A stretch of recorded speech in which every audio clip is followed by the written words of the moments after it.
Hello, everyone. You are listening to Scenecraft.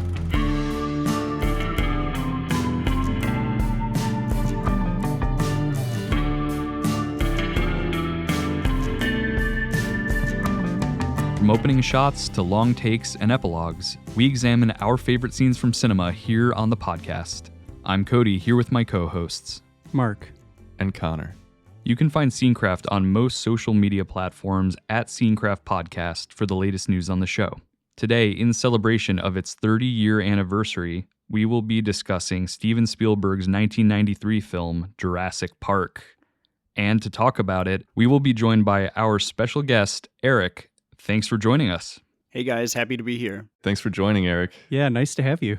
We're also so excited to have Richard Landon, who was the lead mechanical dinosaur designer and on-set puppeteer on Jurassic Park, for his pro take. But as usual, let's begin with our brief What We've Been Watching segment, Quick Takes. Speak quickly. Quickly, thank you. Quickly, come on. Hurry up, quicker. Way quicker. Okay, I'll say it fast. All right, so since we've got a special guest on the show today, we're each going to do one quick take because our Jurassic Park discussion, I think, is going to be a lengthy one. So, Mark, what have you been watching? I recently watched Gran Turismo, which was directed by Neil Blomkamp and was released in 2023. The logline reads, based on a true story of a team of underdogs, a struggling working-class gamer, a failed former race car driver, and an idealistic motorsport exec who risk it all to take on the most elite sport in the world. So for anybody who's unaware, this movie revolves around a video game, or as they call a racing simulator called Gran Turismo. My connection with the game, I played Gran Turismo 3 on PS2 and I was terrible at it as a kid. So I don't have too many ties to it, but I honestly went into this movie simply to support director Neil Blomkamp, as I was a fan of District 9, and I know his follow-up movies have never been as well received as his debut. So I simply wanted to know if he still had it. And unfortunately, this movie didn't quite do it for me. And if I had to point my finger at a single problem, I'd say it was the movie's pacing.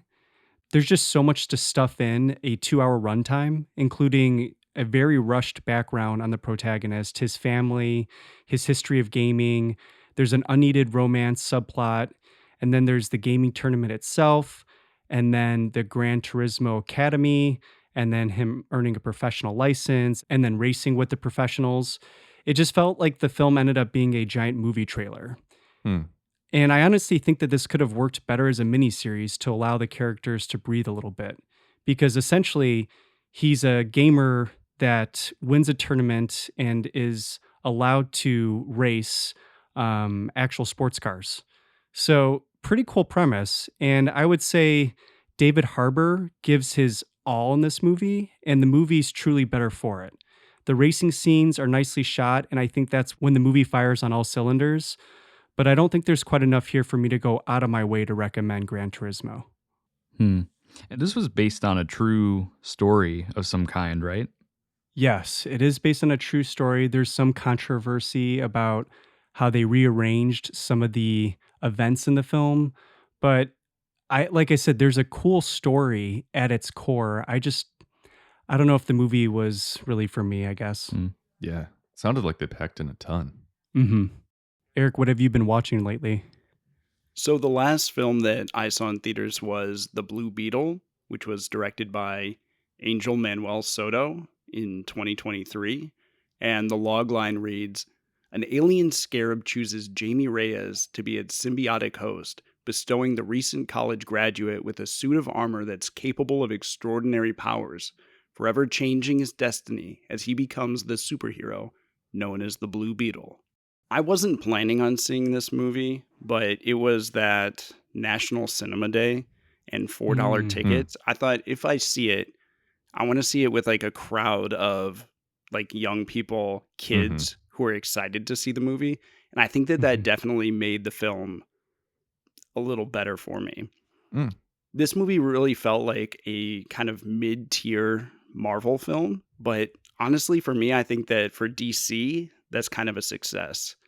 It was fun in a way that a lot of their previous films haven't been. It was like fun in the way that The Flash was fun. Instead of that like kind of grim, gritty, dark, not kid friendly like theming of like the previous movies that they've been doing. It was all right.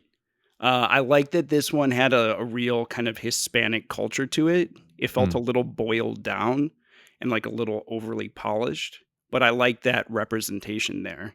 It really had an emphasis on family, and the suit was kind of cool. I don't know how I felt about when you see the view out of the eyes of the suit.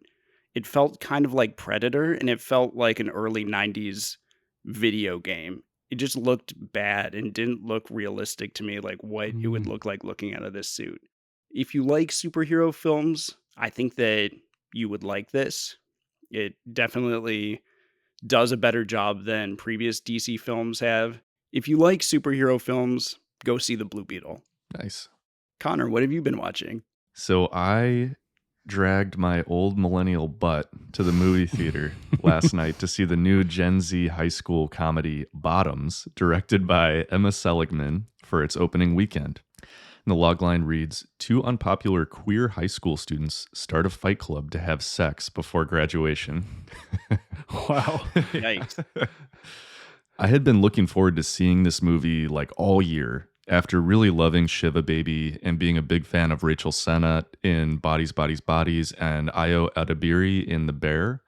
All 3 of them went to college together at NYU, which I thought was pretty cool. They became close friends, and I think that really comes through in the film. It feels like 3 best friends who all love to make each other laugh made a goofy takeoff of iconic high school movies that we all grew up with. If you guys watch this, I'm sure you'll pick up on it too, but it feels super inspired by Wet Hot American Summer, which we all love. It's more where the plot is a secondary element, and it's more about the jokes that come out of that setting and time period than the actual plot. I had a good time with this, but I wouldn't say I loved it. I enjoyed seeing a fresh take on the high school comedy genre made by women who go like the complete opposite route of stereotypical tropes of the genre. For me, I think my main thing was it felt like it was more fun for this crew to make this movie than it was to watch it, if that makes sense. Yeah. There are several takes where it seems like Rachel and Ayo are about to break, and I love that they just kept it in. Like that happens a couple times.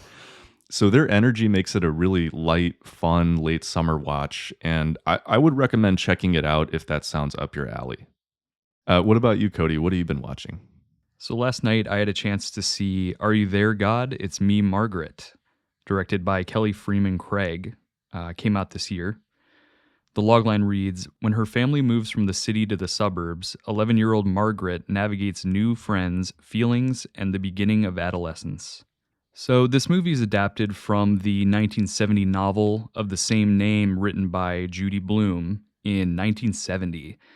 So since the release of the novel, Ms. Blume has not sold the adaptation rights to anyone. And 40 plus years, that's a long time to turn away multiple offers to make your book into a film. But then enter Kelly Freeman Craig and James L. Brooks, who worked together to create The Edge of 17, a movie in 2016. Mark, you're nodding your head. Are you a fan?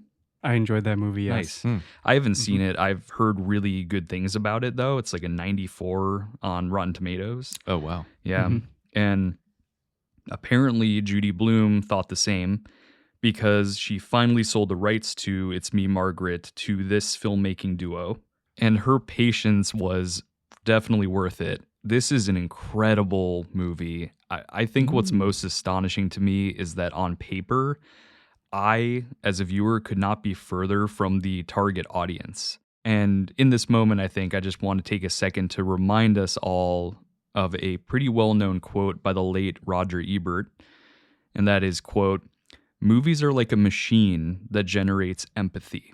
If it's a great movie, it lets you understand a little bit more about what it's like to be a different gender, a different race, a different age, a different economic class, a different nationality, have a different profession, have different hopes, aspirations, dreams, and fears.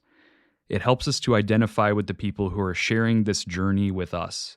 And that to me is the most noble thing that good movies can do. And it's a reason to encourage them and support them and go to them. I just love that quote. And I definitely believe that wholeheartedly. And in the case of Are You There, God? It's Me, Margaret, it really transcends the connotation and demographic that title alone will give to you. And it powers that empathy machine. It is so straightforward in what it's trying to accomplish, and yet it has this really incredible depth to it. It's shot beautifully. The performances will have you laughing, crying, considering your own experience. I think if you have a beating heart in your body, I think you'll love Are You There, God? It's Me, Margaret, which is available for rental and purchase through a couple different platforms. And it actually did not do so hot in theaters. So I definitely encourage a blind buy if you're willing to give it a try. Added it to my watch list as you were speaking. Nice. Yeah, you sold me. Great. I definitely want to check it out. Yeah, I hope you guys like it. It just going in, it's just so pleasant and nice to watch. Rachel McAdams is amazing. And all the young stars, like I have no idea how they found these young women. It's so good. Nice.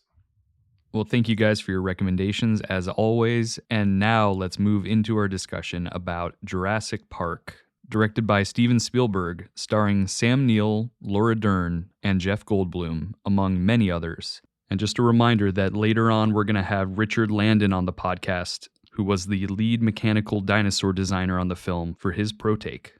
And as with all of our scene selections, beware of spoilers ahead. That radio's out too. Gennaro said to stay put. Kids okay? I didn't ask. Why wouldn't they be? Kids get scared. What's to be scared about? Just a little hiccup in the power. I that's didn't all. say I was scared. I didn't say you were scared. I know. Hey, where did you find this? In a box under my seat. Are they heavy? Yeah. Then they're expensive. Put them back.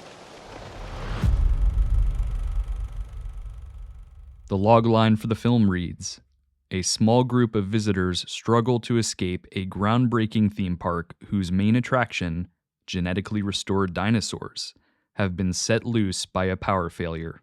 Eric, you are our special guest. We'll start with you. Can you tell us a little bit about your connection to Jurassic Park? So in your all's last episode about heavyweights, you were talking about your favorite go-to VHS tapes in your collection growing up and talking about your favorite movies. When I'm asked my favorite movie, and when I'm giving a mainstream film, my answer is always Jurassic Park. Nice. And a lot of kids growing up were dinosaur nuts, just like Tim in the movie, and I was absolutely no exception. And maybe I was too young when I watched this film, because for years, without exception, whenever there was a thunderstorm, I would just have Jurassic Park nightmares. But they were my favorite dreams. Our copy of the film was a VHS rip from the movie when it was shown on television, and I watched this movie religiously. This is the one that I would watch over and over. And my relationship to the film has become very complex over the years. In middle school, we had a public speaking requirement, and we had to give a 20-minute presentation. And mine was on the feasibility of genetically engineering dinosaurs. And this film always finds a way to pop back up in my life. So my most recent rewatch of this film was earlier this week after the 30th anniversary release in theaters in 3D, which wasn't my preference, but it was the only thing available. And I've always wanted to see this in theaters, never have. I always missed the opportunity when it came back up. And so it really kind of changed my perspective on the film. It gave me a very like Mandela effect. I was like, was that always there? And I was like, I never noticed all these like little things before. And it was kind of amazing. It's like watching it for the first time, but I knew what was going to happen. But the other thing that really struck me during this rewatch was just how funny the movie is. Yeah, totally. It was like going, like I always watched it from a very serious perspective. Like I knew that people made like quips and stuff, but it was very funny. I was snickering so many times while watching the movie. And it feels like very Spielberg. He loves adding like those moments of levity to Yeah. like his films, even like very like scary, serious parts. Hmm. All this rambling just seems to like touch that. Like I have a very deep personal history with this film, and I could talk forever about this, but I will pass it off to Mark. What did you think? I actually rewatched Jurassic Park at home with my dad, and we had a blast. In many ways, this movie is a masterpiece. I think it's no wonder that it's a touchstone of the 90s and still has relevance today, 30 years later. I first saw this movie when I was probably 6 or 7. And while a child's imagination is a powerful thing, I will tell you, I much preferred watching this movie to seeing dinosaur bones in a museum or reading a book. I was completely entranced with seeing the dinosaurs breathe, eat, and roar to life on the big screen. So, watching this movie as an adult, I can definitely appreciate the groundbreaking visuals and lifelike animatronics, but I was also so impressed with how tight the script was. Mm-hmm. In my opinion, I think it's near perfect in a lot of ways. The characters are so well fleshed out and they have full arcs, or at least have considerable growth by the conclusion. This movie also taps into several ethical questions regarding unchecked scientific advancements, the dangers of manipulating nature, and the role of capitalism in both of these processes. It's the fact that it can entertain both kids and adults that makes the movie the king of the blockbuster. So, Connor, what did you think? And equally important, can you tell us a little bit about the film's iconic title imagery and logo? Yeah, for sure. I mean, what a classic. I just had a dumb smile plastered on my face the entire time I rewatched this. Like you said, Eric, very fun experience rewatching this a bit older. I love this movie. It's a foundational film for me as well. I can't quite remember, but I think this might have been like the first blockbuster I was allowed to watch. And I think I was a bit older than you, Mark, when I saw it for the first time, but not by much. Mm-hmm. You guys have covered a ton of similar feelings I have about this movie already, so I'll just jump into Mark's question. Chip Kidd, who's a pretty legendary graphic designer who's renowned for his book design, and he's a solid author in his own right, was a 26-year-old junior designer at the time, working at Knopf Publishing House when the brief came across his desk for Michael Crichton's new novel, Jurassic Park. I'll read a quote from him about the pressure around it because it really captures the great creative struggle to make something lasting. He said, "My editor-in-chief said to me, 'Think of Jaws.' And I'm like, okay, you want me to make something that's going to be as iconic for this book as the movie poster ended up being for Jaws." And I remember at that time thinking, right, like that's ever going to happen. There's no way in a million years that I'm ever going to be able to do that. So you just put that thought out of your head, because if you're trying to do something like that, then you're bound to fail. So it's such a great quote. I mean, reading a little bit about it, it's kind of a famous story. He basically hits his head against the wall for weeks on this project until he ends up just taking a break and deciding to go to the Natural History Museum. And that's where inspiration strikes. He sees the T-Rex skeleton. He ends up buying basically a textbook full of technical illustrations of dinosaurs. He reworks the illustration of a T-Rex silhouette slightly, and the rest is history. The book cover is a bit different than the movie poster.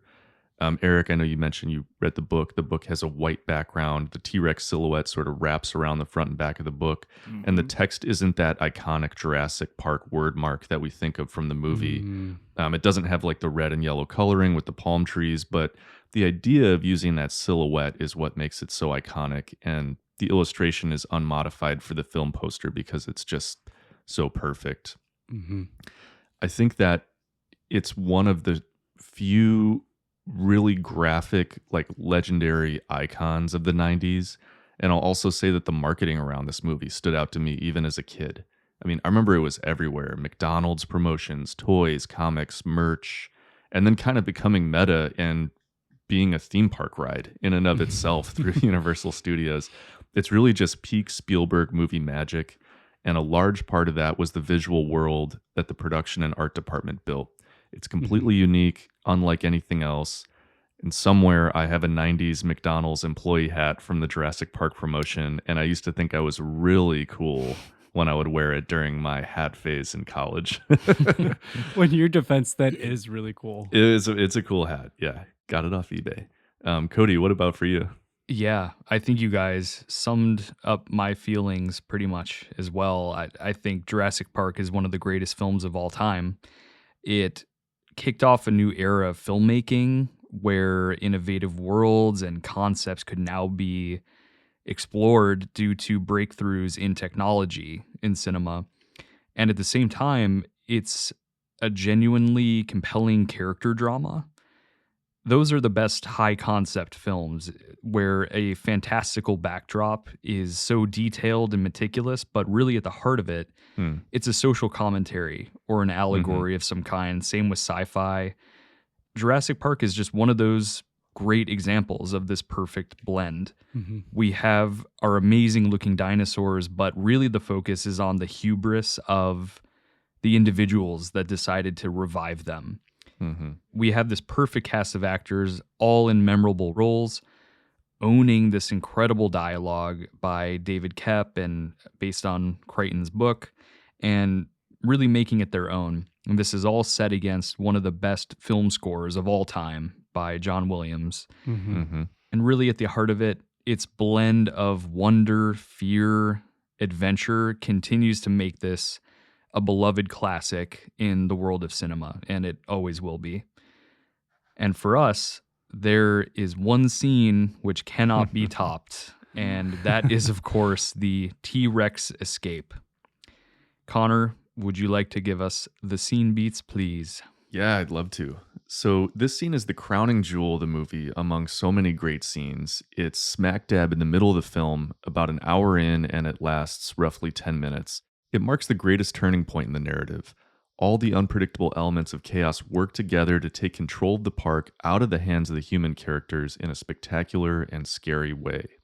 The entire scene takes place during the downpour of a tropical storm passing directly over the island. We see the Ford explorers carrying the first guest the island has ever seen stopped in front of what we recognize as the Tyrannosaur paddock.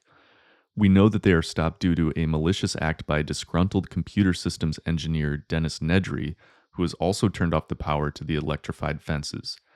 Quickly, let's run through our cast of characters in the scene. We have a lawyer, Donald Gennaro, who has been concerned about the safety of the island, in a vehicle with the owner and creator's two grandchildren, Lex and Tim.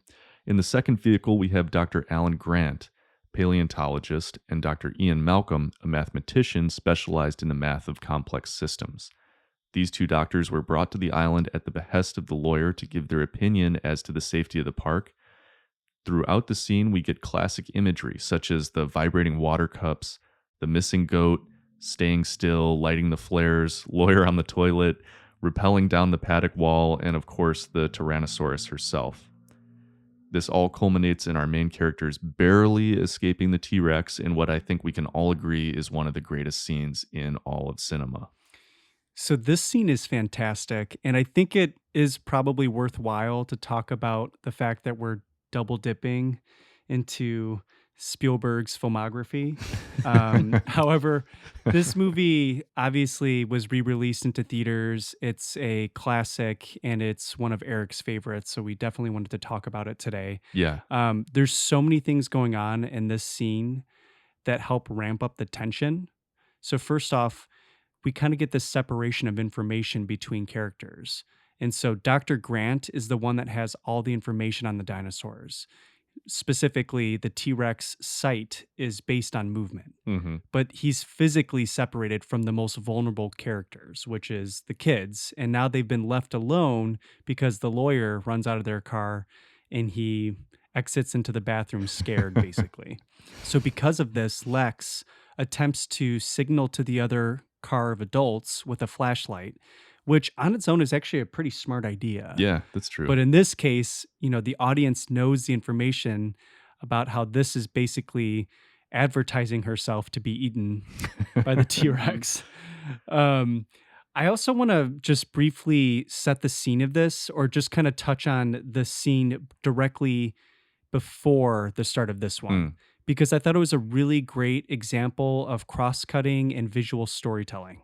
So the audience sees the scientists in the lab, and we see Hammond ask them where the vehicle had stopped. So instead of just plastering the name T-Rex on the screen, we instead see the goat in the rain. Yeah. And that's a callback earlier when the kids are a bit disappointed not seeing the T-Rex at first. And so it's a nice way of just kind of calling back to that habitat without being overly obvious. And I think it's something that Spielberg really knows how to do.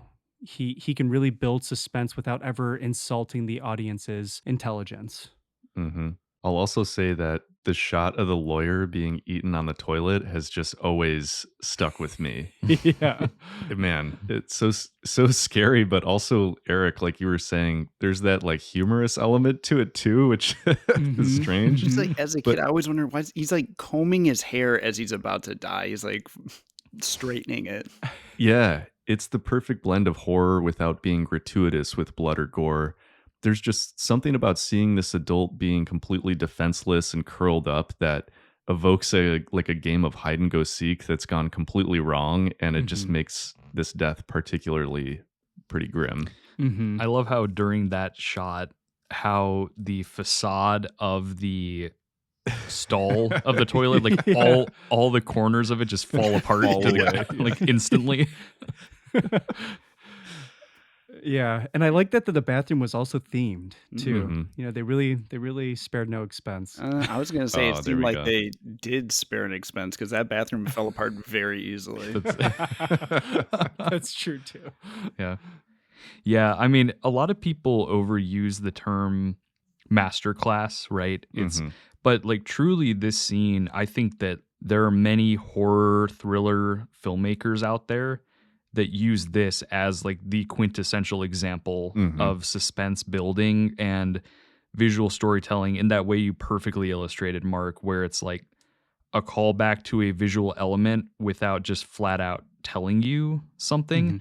It's using your previous experience to bring you back to that moment. And of course, we'll get into it, especially in like production design, but the classic rippling water, I mean, that basically set the tone for so many horror thrillers after Jurassic Park. Like just that moment alone is so brilliant. Talking about horror, Spielberg is so great at letting our imagination run wild a little bit. Like that goat scene that we were talking about, when it just cuts to the goat not being there, it's almost scarier than seeing anything, right? Because you're just wondering what is coming. And then just thunk right on the roof. So Spielberg really makes some good choices that differ from the book, like when crafting this scene. One of them being Alan Grant doesn't know about the limitations of the T-Rex's sight ability until that scene. In the book, it's like through interacting with the T-Rex, he realizes, it's picking up on motion. And that's when they get that kind of like key helpful device to help them survive the scene. Whereas in this, from the very beginning of the film, that scene where they're in Montana, he knows about this visual acuity. And so it's kind of setting you up for this scene that he knows this, you know this, and like the other characters don't. So I think that was a smart choice. And the other big difference from the book that I really feel helps this scene is that in the book, the radios from car to car, they work. And Dr. Grant is talking to Tim and telling him to remain calm and kind of guiding him through it and trying to keep his sister calmed down, because in the book, their ages are switched. It's a big brother and a little sister. I think that getting rid of the radios, which they really point out at the beginning of the top of the scene, because he says, the radios don't work either, really gives that sense of isolationism. Those kids are by themselves in that car. When the lawyer leaves, they're by themselves. It gives her motivation to shine that flashlight and try and get the adult's attention because she's terrified and there's no other way to communicate. Right. I think that was very smart. So, Cody, I have to ask, given some of your hangups around child actors, what's your take on the actors in this scene and how the kids hold up over time on the rewatch? Yeah, I mean, for just to state it out loud for the podcast, I think some of my least favorite performances and kind of like pet peeves with a film in general will be like a precocious child character. Mhm. Not the case in this film. Yeah. Mm-mm. I think that Spielberg is just such a master Hmm. when really directing anybody, but in particular Right. when directing a child actor. And there's so much evidence for this, something like E.T. Obviously, the performers themselves are carrying so much of this, and credit where credit's due. Like, they can be incredible, and part of that's the casting process, but there's a certain magic element that Spielberg brings to it in working with these young people. Hmm. And these two characters of Lex and Tim, they're just so likable because of their curiosity about the park, and they don't have any lines that are like out of place for a child. They're just like perfectly Mhm. contextualized in this environment, and the fear on their faces and like the screaming they have to do, and it's all just so well done. So like this is one of those cases where I think it absolutely works and even adds to it. Great to hear. Yeah, I feel like in some ways, by having children actors in his movies, he also not only draws in children, wanting to watch the movie, but Mm, also he taps into that childlike quality in Mm. adults as well, Hmm. because you can kind of just be transported into their body and just realize like the fear of Yeah. having this giant dinosaur trying to break through the car and eat you. It's just another way to do that without just having a bunch of adults, yeah. muck everything up on screen. Hmm. Yeah, and it's like speaking to the dozens of thematic elements of the movie, we're also seeing like the bravery and courage that a child can have Hmm. in the opposite reaction of the as it's put in the movie, the blood-sucking lawyer who just Mm. abandons them completely like a coward. Which is wild. Yeah. Just such a crazy Yes. decision. Yeah. Right, right. And it just makes it all the more powerful on both sides that like he is that much of a coward, and thus we don't mind him being the sacrificial lamb or goat, I should say, to the T-Rex. Hmm. Mhm. The lawyer does have one of my favorite lines in this scene, which is just a bit of a moment of levity, like we were talking about, where Tim is trying on the goggles, and the lawyer says, "Are they heavy?" He's, "Yeah." "Then put them back. They're expensive." It's just like a great comedic bit to throw in the middle of this tense scene, and what a really funny shorthand to just determine the price tag Mhm. of these goggles, these These night goggles, vision yeah. goggles. So, in terms of performances, I've always loved how much this scene has going on under the hood. And when you see a really good performance, there's all these layers to it. Hmm. We talked about the child actors. They did a really great job of living in their characters. And I believed that they were kids. They Hmm. had Mhm. like lines that were appropriate for their age. They seemed like smart kids, but they weren't Hmm. overly intelligent. They're treated like real people, and they didn't have any kind of stupid baby plot. Like I believe that these kids were in danger. You put me in a situation like that and I'd be terrified too. And it really elevates their performances. I think that Spielberg did a great job working with the kids and getting like these real reactions from them. And I bet it really helped having the animatronics right Mm, there, mhm. because that thing's Hmm. terrifying. Being able to work off of that, I bet that was so useful for every single one of these actors. Yeah. So, in addition to the wonderful performances like we're talking about, I also think it's important to note who these characters are that makes them so memorable. Dr. Malcolm is like the perfect foil to Dr. Grant, and their initial quibble in the car about asking if the kids were okay was just a great way to convey information about their characters in an exchange that felt very real. We also get Dr. Grant catch rainwater in his water bottle, which is just like a nice little quick way of noting his resourcefulness.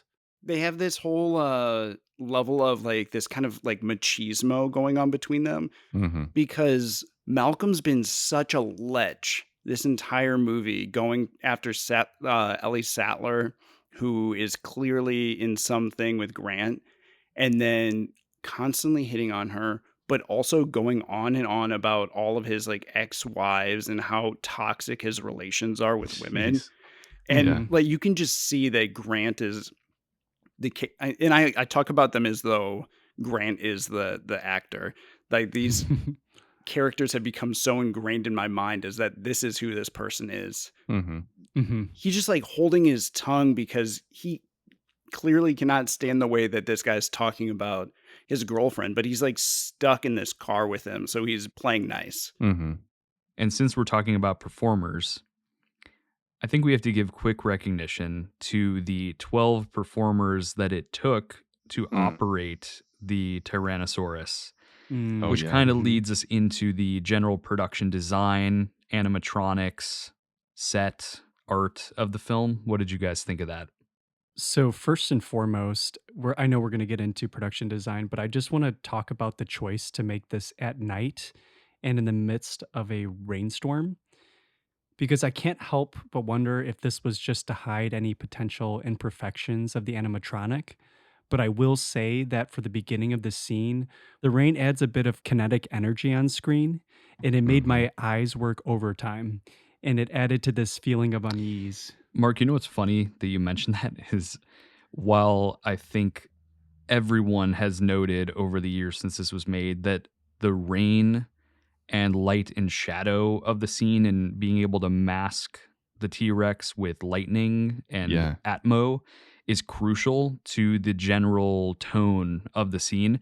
It actually caused like severe issues with the animatronic itself. Oh, did it really? Yes. Yeah. Yes. No way. Yeah, they had to like turn off the rain, dry it, pat it down, and wait, and then reset. So Oh my God. kind of a double-edged sword there a little bit. Yeah, the thing was 40 feet long, over 17,000 pounds. Wow. They actually had to like make a lot of changes to the set in order to even support the weight of the animatronic. Like I said, it took 12 people to operate.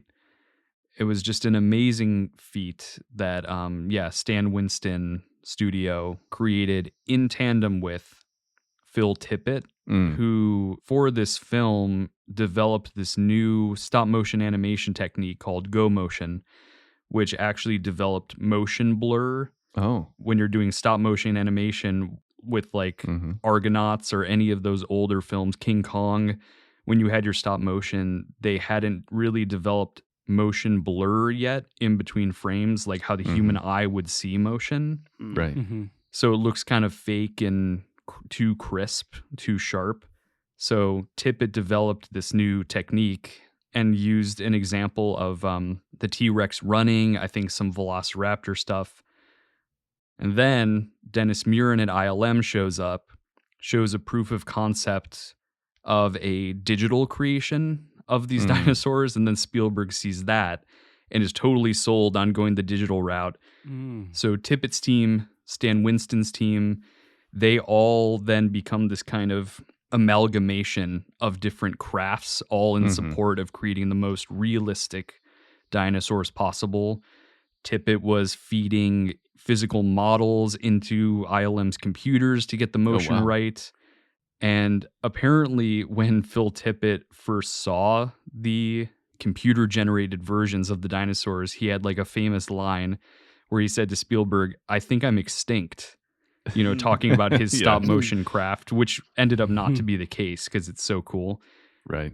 But Spielberg actually loved that he said that so much that he added this line into the film where Malcolm and Grant are walking up a staircase. Grant says, "I think I'm out of a job." And then Malcolm says, "Don't you mean extinct?" That was actually a reference to Phil Tippett's line, which is kind of cool. That's great.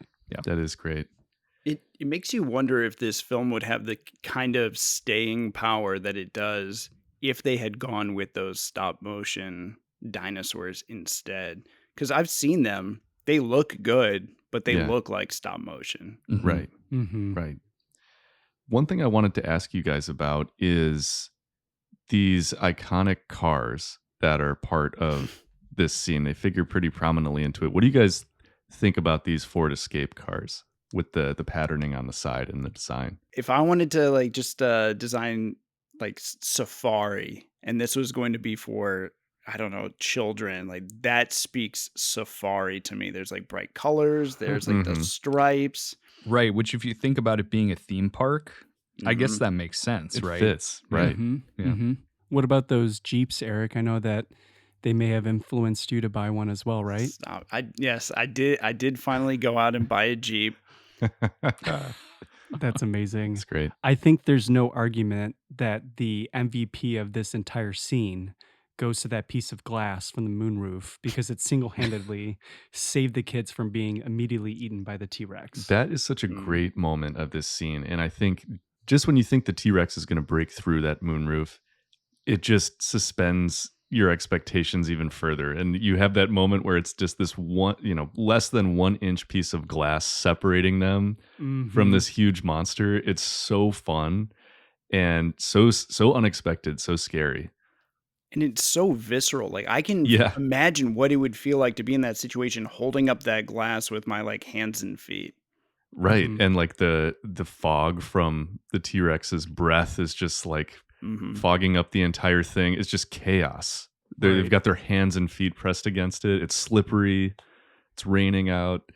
But the thing I like about it is that it's plausible Yeah. because the opening on the top of the car is only so big for the T-Rex to open its mouth. hmm And then on top of that, that moonroof is big enough that it wouldn't be able to get its jaws around that and the kids. So Mhm. it definitely seems realistic and hmm as realistic as this can be. And we have to give credit for all of these components and all of these thoughtful set pieces to people like Rick Carter, the production designer, hmm and Michael Lantieri, who were tasked on set with creating this environment that could, at a moment's notice, shift and break and bow and cant at weird angles just to make it hmm seem like the T-Rex was destroying everything, even though a lot of the time they were just shooting plates without Mm. the animatronic dinosaur in it so that they could insert it digitally, and yet wires had to snap, the Ford Explorer had to crumple as if it was being Right. stepped on. So Mm. The that's tire really had to puncture. Yeah. tire had to puncture exactly, and it's really cool that they had to design all these elements to function without anything actually breaking them. Right. Mm-hmm. So I know we've talked about the T-Rex, we've talked about the cars, but arguably maybe the most memorable visual of this entire scene that's introduced is the cup of water, which Mhm. is just such a great piece of visual storytelling. I always found this piece of trivia really interesting, but maybe you guys know this. Supposedly, that was one of the trickier things to pull off, was that vibrating rings happening in this glass of water outside of everything that we just discussed with, flyaway pieces for the T-Rex and everything. This was the Mhm. thing that production was really struggling with. So what Spielberg was going for is he wanted that T-Rex to really be felt before the audience even sees it on screen. And supposedly he got the idea from watching the mirror in his car start to vibrate a bit from the bass effects from listening to Earth, Wind, and Fire in his car. So he wanted to try to replicate that with water, and he worked with Michael Lantieri. It was actually harder than any of the dinosaur effects to pull off. Nobody could really think of a solution, but they told Spielberg that they would find one. And the night before the shoot, I guess Lantieri put a glass of water on a guitar. And when he plucked the strings of the guitar, that created that effect. So for the scene, they actually fed the guitar strings under the dashboard to get that effect of the vibrating water. So a man on the floor, I guess, plucked the strings to get the effect, which is just so Wow. great and like an analog way of getting this Mhm. this vibration. So maybe we can move on to talking about cinematography. There's so many iconic shots in the sequence.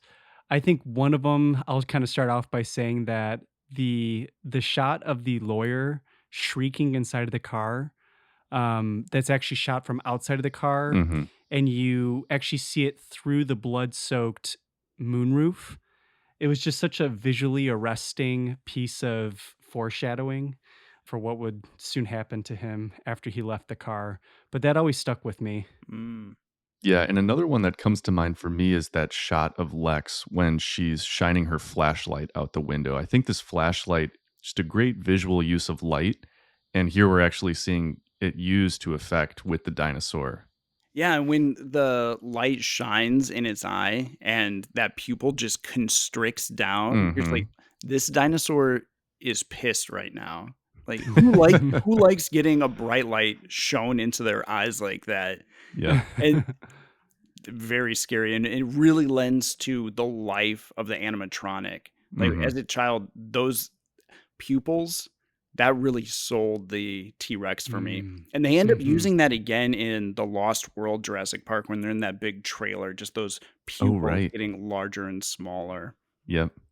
Yeah, Eric, that's one really great example of a practical lighting effect that Dean Cundy, the director of photography, and his team used to ratchet up that tension of the scene. You have the flashlight as a practical light source, and then I also just wanted to talk a little bit about the general color grade and the light sources in the scene itself, because what you're supposed to believe here is this is all set during a storm, which we've talked about. Yep.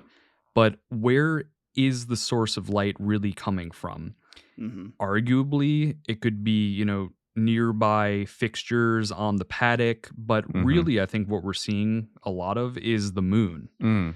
And to really get that balance between looking realistic, like this could feasibly be coming from the moon, versus our human eye watching the film and it being exposed and actually being able to see it, that's a really hard line to walk, because you don't want it to look overlit, but you also want your audience to be able to see the subjects in the film. So I think they do a really good job with the balance here in creating a very scary, atmospheric look, but at the same time making it practical, being able to see the geography of the scene and the action play out. Mm-hmm. And then, of course, as we've talked a lot about the Ford Explorer, you have the headlights as another practical effect. I want to give a shout out to the flare, because the flashlight is a very directional, kind of tight focus light source, whereas the flare is kind of omnidirectional, like point light source, and it really lights the T-Rex up in a different way than the flashlight did, with For a sure. slightly warm red. It's like a reddish light, but it doesn't feel that warm. But with the T-Rex lit up with that red light, it looks incredibly demonic to me. It does. Yeah. Because from that angle that they shoot it at, you really see the eyebrow ridges of the T-Rex, and it looks angry. And there's something very magical and very scary about that shot when it roars at him and he's holding that flare. He's gone out on a leap of faith to save these kids, and it might not turn out well for him. I think another great visual trick of this scene is the sense of space that it creates when we're confined to the inside of the Ford Explorer, and just all the ways that starts to become a trap for these these characters, especially the kids. Like we talked about, the moonroof caves in, but from there, when the T-Rex is actually pulling the car apart, they're crunching down that space. It's now turned over onto the roof, and they're becoming pinned underneath this car. And just when you think it can't get any worse, the mud starts sinking in and they start going even further down into the ground. And it really becomes dire right before Dr. Grant and Malcolm pull out the flares. It's almost like which death would be worse. Would you rather drown in the mud, or would you rather just have it quick and hopefully painless from the T-Rex? I don't know. You guys are great at like scene composition. Could somebody explain to me why that shot of the foot pressing down into the mud looks so good? It's clearly part of the animatronic foot that was designed. So you're seeing the real physics of the animatronic press down on, real or set designed mud. So you're really feeling that like grit to it versus a digital effect. And then in terms of the composition itself, you have a number of elements on screen. The foot itself is on the left third of the screen, taking up almost the entire third from top to bottom of the frame, compared to Dr. Grant and Lex on the right third of the screen, who are taking about half of the screen. Mm-hmm. So it's a great exercise in scale Mm. with Spielberg showing you how small they are compared to just the foot Yeah. of the dinosaur. And then in between them, you have the overturned Ford Explorer with the Jurassic Park font treatment Yeah. on it, kind of, not to sound too cliched, but symbolizing that the park is being turned upside down, like they've Uh-huh. lost control, it's chaos. Mhm. So that's a great call out, Eric. It's a really beautiful shot. Mm-hmm. All right, so I think that leaves sound as one of the last things that we can talk about in this scene. So one thing I know you mentioned in your general take on the film, Cody, was John Williams' score. And so incredible. One of the all-time great scores of cinema. Mm-hmm. And weirdly, it's not anywhere in this scene. I think what makes John Williams such a master is spotting the film with the director to Yeah. determine where score should and should not be used.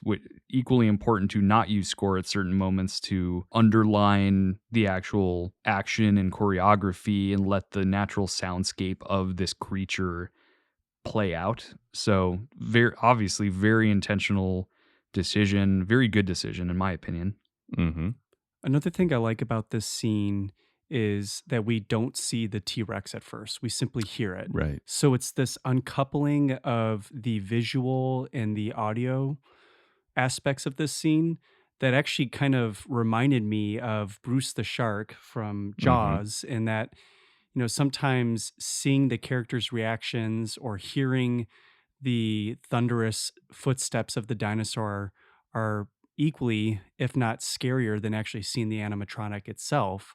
But in this case, I would actually say that the animatronic is actually genuinely terrifying as well. It really is. Yeah. And Mark, when you were talking a little bit about the first thing you hear being the T-Rex and from a distance at first, so I guess sound designer Gary Rydstrom said that they began with just a pure sonic boom, just that bassy hit when the water is rippling. And then as the Tyrannosaurus Rex gets closer, they then started to sub in large redwood trees falling. And that's kind of what was used for footsteps, just like crushing everything in its path. But it's kind of what you were referring to, where the further away it is, the more mysterious, more ominous. And then once it becomes present, using much more tactile, real life sound effects, trees falling and various animals. Yeah, I heard, speaking of animals, that the T-Rex roar was actually a mix of a couple different animal sounds. So there's a baby elephant's squeal, an alligator's gurgle, and a tiger's snarl. So all three of those things rolled into one make that really scary roar that we're first hearing when the T-Rex steps over in between both of the Ford Explorers and lets out that big roar. I imagine just having a MIDI keyboard where they all have all the silly different sounds and just hitting those three keys at the same time. Yeah, at the same time. Yeah. That's it. We found it. But sound plays such a key role in bringing this T-Rex character to life. I mean, not just the roar, not just the steps, but it's everything from the breath to those little moments that just make it seem like it's right there next to you and you're in close proximity to it. Yeah, like blowing the hat off of Dr. Grant's head, exactly. with the simple snort of breath. It's so good. Such a good visual and sonic way to show the power of just like a simple breath of this thing. Yeah, great point. Yeah, it's very clear that sound plays a pivotal role in this scene amongst the cinematography, production design, and everything else that we've covered. Any other closing thoughts from you guys about this scene and the movie in general? I'm just so impressed with how Spielberg can balance these amazing peaks and valleys throughout his films. I mean, he follows up this just amazingly tense sequence with one of my favorite sequences in the film right after this. It's where Dr. Grant and the kids wake up in the tree with the Brachiosaurus and start to feed it. And just being able to see the reality of dinosaurs reflected in both the most extreme horrors and also the most magic, positive moments is just really great. I think that chord that he strikes makes it all the more real. I think that this scene was incredibly successful, but also incredibly unsuccessful in trying to talk me out of going to Jurassic Park. If I could, I would still go there. As scary as this is, it looks so cool. Mm-hmm. Yeah, Eric, absolutely agree. I would 100% visit the park if I could, which probably speaks against the thematic resonance of the movie itself, but I think anyone would love to go to this, which is part of the appeal. But as a filmmaker, Spielberg just making this such an immersive experience for the viewer, it's why this is so successful and why this scene stands out among so many, because you are right there in these vehicles with the characters experiencing this enormous, terrifying creature, but also the magic of it all amidst this like great horror thriller atmosphere. Such a great scene. Thank you, Eric, again for joining us today for our discussion on Jurassic Park. Thank you for having me. I'm always happy to talk about Jurassic Park. Yeah, well, thanks again, Eric. And now that we've broken down the T-Rex escape scene, we're going to welcome on lead mechanical dinosaur designer and on-set puppeteer Richard Landon for his pro take on Jurassic Park. Amateur or professional? Professional. Hi, Richard. Thank you so much for joining us on Scenecraft to talk about Jurassic Park. Hey guys, thank you very much for having me on. This is going to be fun.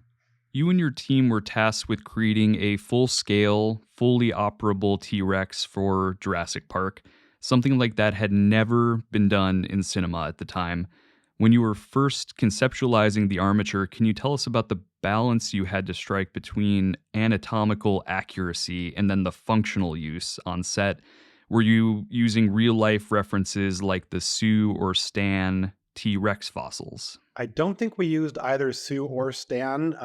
We had a full-size T-Rex skeleton duplicate that came from a museum, a mold. So we were working from an actual bony structure for the size and shape of the skull. I don't think it was either of those two, but it was a museum piece. Can you walk us broadly through the build process from the miniature all the way to the final on-set animatronic? Sure. Mike Tersick sculpted a fifth scale miniature full T-Rex head to toe. And that was sort of our first point of approval. Steven Spielberg came in, took a look at it, fell in love with it immediately, but he had notes. The original sculpture actually had a lot of really cool like detailing, because any sculptor wants it to be as like fully detailed and fleshed out as humanly possible. And Steven took a lot of that as looking like it was fatty or saggy or old. And he wanted everybody in a split second to visually get a look at the T-Rex and say, oh, this is a young, vibrant, hungry dinosaur. So the first thing Mike had to do was, he didn't have to change any of the structure, but he had to redetail it. And that was when it gained the famous stretched skin over rib cage that you can clearly see. So a lot of folds and detail went away in favor of skin texture and, like I said, flesh over bone. So going from that miniature model, how do you then begin to scale that up? So I think I saw a BTS video where you're constructing almost like the hull of a ship, where you're cutting out using a projection system. Yeah, so we took the fifth scale miniature, and I designed an engineering structure, kind of like a bridge truss, that would fit inside the mold. And we actually ran a solid copy of the T-Rex, and with that bridge structure inside it, I cut it up in 1-inch slices. We took each of those 1-inch slices, put them on an overhead projector, blew them up 500%, and that was what created the individual plywood bulkheads that you can see on some of the behind-the-scenes footage that is out there. And then I went ahead and rebuilt that exact same truss structure, full size, out of speed rail that was originally bolted together to get it in the right size and shape. And then I welded all of the knuckles, which is normally not done on speed rail, but I wanted to make sure that it was a permanent structure. And I was very pleased to find that when we closed for a 2-week Christmas break, because it took us 2 years to do start to finish. Wow. All of that work from initial conceptualization to wrapping on set was just over 2 years. We came back from Christmas break, and I was very happy to see that hanging from two 2-ton chain hoists, the structure had not sagged or cracked at all. That was a minor point of pride for myself. Wow. Absolutely. That's incredible. And at that point, once you had the actual structure, the truss, all of this actually assembled, is the goal then to take that, mold it, so that they can then use that mold and then lay latex over it to create the skin of the T-Rex? So we bought full-size industrial walk-in ovens, the kind of things that like a La Brea bakery would bake 1,000 cupcakes or 1,000 donuts at a time. So they had over 6 feet of clearance inside for the molds. So the T-Rex, which was 38 feet 1 inch from the tip of the nose to the tip of the tail, and with the flanges and the thickness of the molds being bigger than that, we had to break, I think it was 5 sections of division across the linear length of it from nose to tail. And then I think there were 2 stages top to bottom. So it was a whole bunch of large molds. They were all cored out to roughly 3 inches of skin thickness. So that was, I don't know how many gallons of foam latex those guys had to run, but it was a foam latex skin. And they had an interior and an exterior structure to each mold section. So they basically ran entire couches. They just happened to be in the shape of a T-Rex. The interior structure that was describing the inside shape of the skin, that is what became the exterior of our mechanism. So that way, when you put the skin on the mechanism, the two would fit perfectly. So that was what the mechanism had to fit within. While they were doing the sculpting and the mold making, which was, of course, months worth of work, we had to start doing our own research. And at the very, very beginning, our background at Stan Winston Studios only included the Alien Queen as far as an extremely large puppet structure. So at first, Stan and the rest of the mechanical designers, we weren't sure if we were going to go super high tech and do it as we did with the full fluid hydraulics, a 3,000 pound hydraulic pump. And I think we actually were running 2 100 cubic foot per minute pumps, which is an extraordinary amount of fluid power. Or if we were going to do it like Elton John's Big Shoes in Pinball Wizard from the movie Tommy. So we had some connections at Universal Studios. That was back when King Kong was in a soundstage as part of the tour. They had a Fievel Goes West show that the kids got to go see every day, but they had a 16-foot tall cat because Fievel was a man in a suit, being a mouse, and that was all aluminum hoops and bungee cords. So we had to decide if we were going to go super low tech and kind of craft each shot one by one with a bunch of specialty props and kind of like lightweight instruments and try and do it that way, or if we were going to go and actually build a working animal. Wow. And it didn't take us too long to decide which way we were going to go, but we had to at least do our due diligence. And then we stopped going to amusement parks and looking at fun visual elements. We started going to rental places for earth movers and things that used giant fluid hydraulics to see what kind of stuff we were even looking at. And by the time we had decided we were going that path, Stan had hired Craig Barr, who was a longstanding Disney Imagineer and theme park guy who was really good at assembling teams. And he then brought in Tim Nordella and Lloyd Ball, an extraordinary hydraulics designer and hydraulic installation technician. And they're the guys that I give largely the bulk of the credit to for the physical side of the mechanical build for the Hero T-Rex body. I built the standalone legs that you see the famous shot of the foot squishing in the mud. Amazing. And they shot through the legs for the scene where the tip of the nose comes in and it blows Sam Neill's hat off when he's holding the little girl and they're trying to be very still. So I built those legs and I designed those, and Lloyd and Tim still had a lot of involvement in getting those things to work.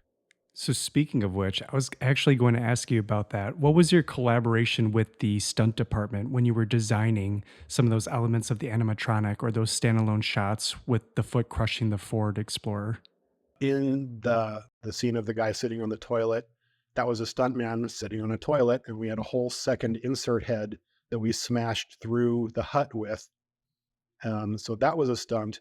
Actually, the foot squishing the Land Rover was just a giant stuffed foot sitting on top of the Land Rover, and the physical effects guys had rigged the Land Rover to crush by a bunch of internal cables that caused the whole thing to sink in on itself and disintegrate. So there was more coordination between the stunts and the physical effects guys for that. We were just there to provide a big stuffy foot.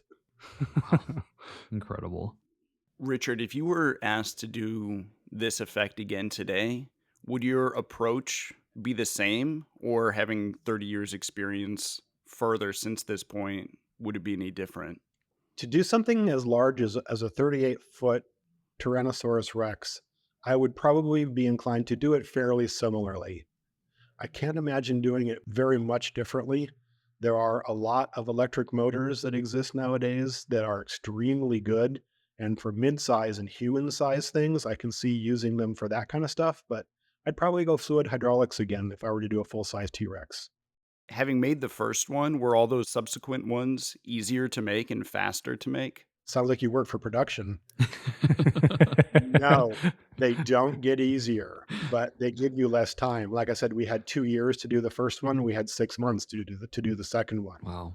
And they thought, oh, well, it's just another T-Rex. Dust it off and pull it out of the box. Well, there was no box. In between the wrap of the film and locking the print, all of the dinosaurs sat on Soundstage 3 at Universal Studios, and they wanted to make sure nothing was touched, destroyed, or disturbed until they locked the print in case they had to go back and do any reshoots.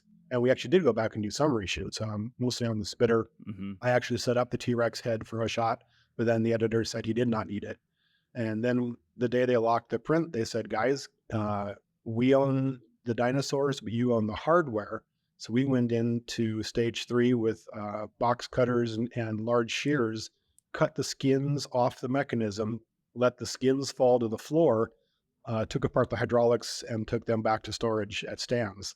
So everything was completely disassembled. Wow. And everything was completely a re-engineer, redo over, except for the fact that some of the stuff was still applicable for the T-Rex because we did use the same molds. Wow. So one of my favorite effects in that scene is when the T-Rex head comes down to the window and the flashlight is shining in the eye and you see the pupil constrict and dilate. Are you able to speak to how that effect was achieved? Oh, absolutely. John Daw, an incredibly gifted mechanical designer that was working with us at the time, spent a lot of time concentrating on just that effect. When we built the T-Rex head, it had just 2 regular, fully realized acrylic eyes on standard eye mechanisms. And then JD, as we called him, he had built a replacement eye that one weekend we had to go in, change out the static eyeball to the articulated eyeball. But the interior structure was a foam latex donut, I guess I would call it, or a cookie with a hole in it would be about the right size and shape. And there were, I believe, 16 small fingers all wrapped in a little circle with the tips of the fingers all pointed out from the center of the circle. When you articulated all 16 of the fingers, they all bent away from the center of the circle, making the circle larger. So basically, the 16 little fingers pulled on a rubber band that was attached to a foam latex skin with a hole in it. And those yanked open the skin to reveal a black background. Got it. There was a special radio control trigger that JD could puppeteer the eye quickly, slowly. It could be a fast dilation and then a slow reticulation. And it worked really well. Mm-hmm. That's amazing. That's what really sold the life of the animatronic for me. That's Absolutely. what scared me as a kid. Absolutely. Yeah, definitely.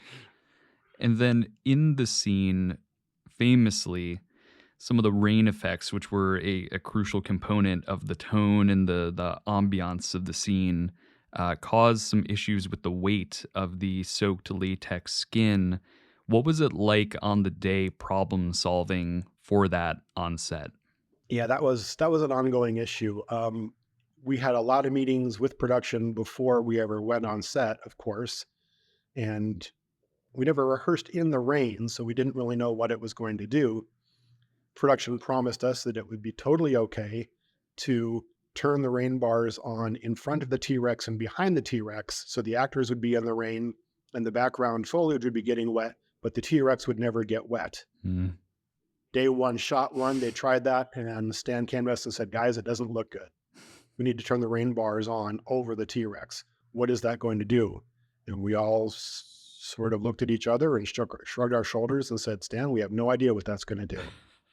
So as I mentioned, the foam latex skin was 3 inches thick, over 38 feet. So as it rained, and of course it had this beautiful, the entire T-Rex had been painted by a crew of really good artists with a small, tiny little airbrush in each person's hand. So it took weeks to do the paint jobs on this full-size T-Rex. And so it had this gorgeous, super detailed paint job that had then been sealed with a shiny sealant to make the skin a little bit less penetrable and to give it that uniform like skin hue and translucency.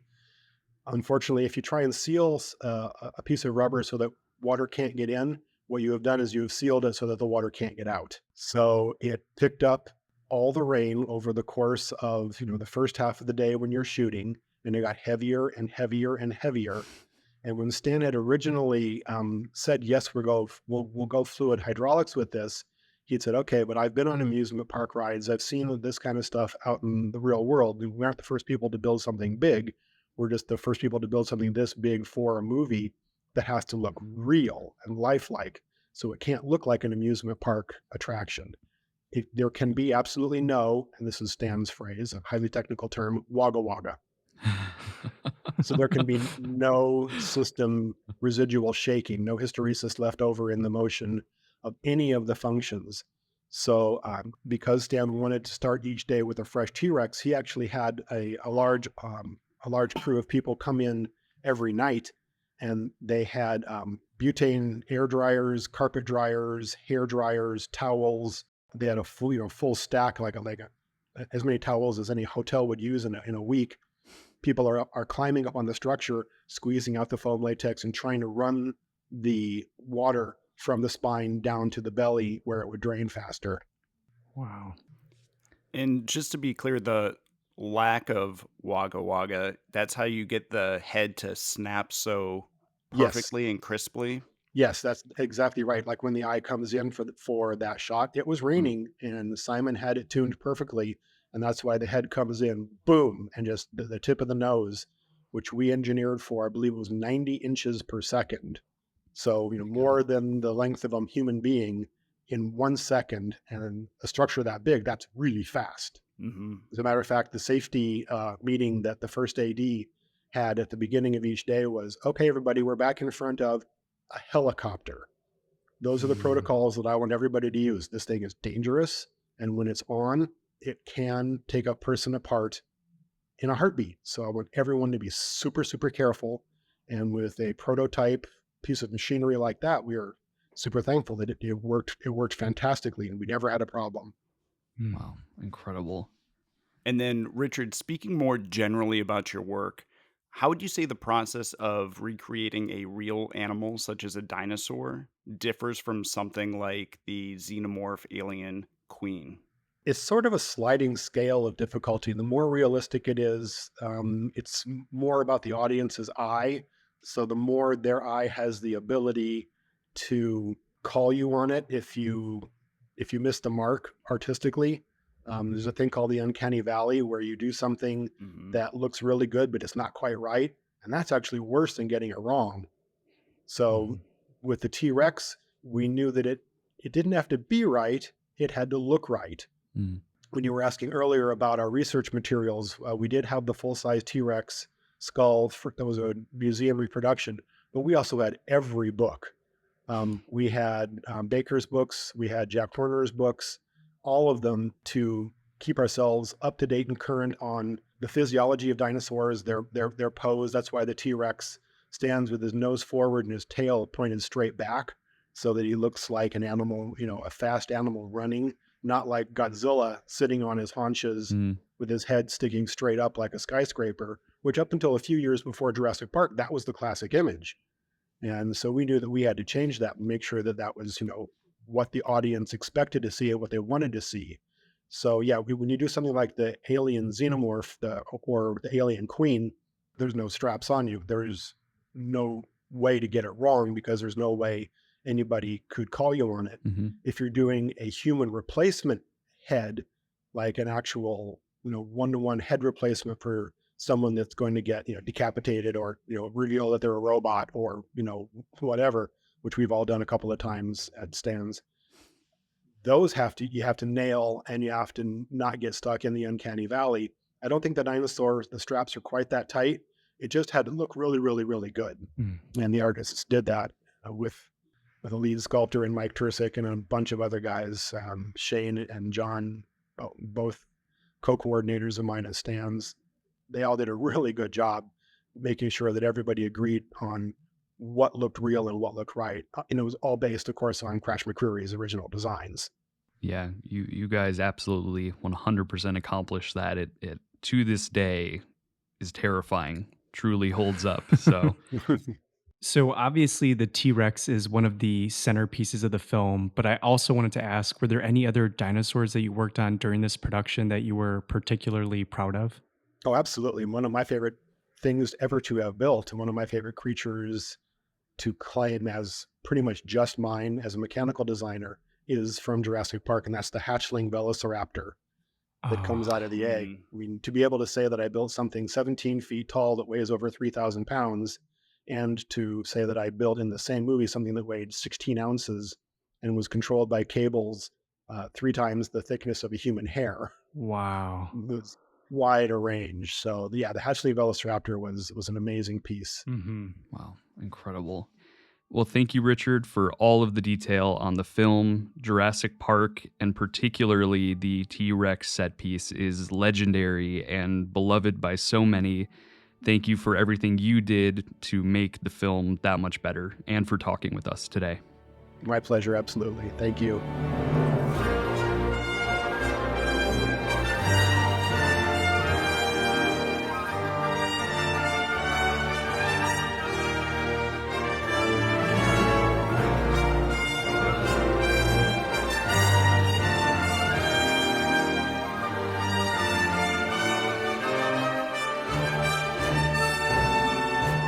Thank you to our listeners and fellow movie enthusiasts for reliving this scene with us. Do you have a favorite scene from Jurassic Park?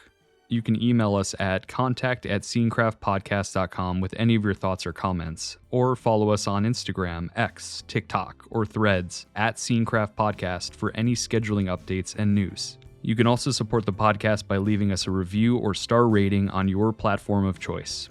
A very special thanks to Jordan Summerlad for our theme music. This has been Scenecraft, where we break down the craft behind our favorite scenes. See you all next time.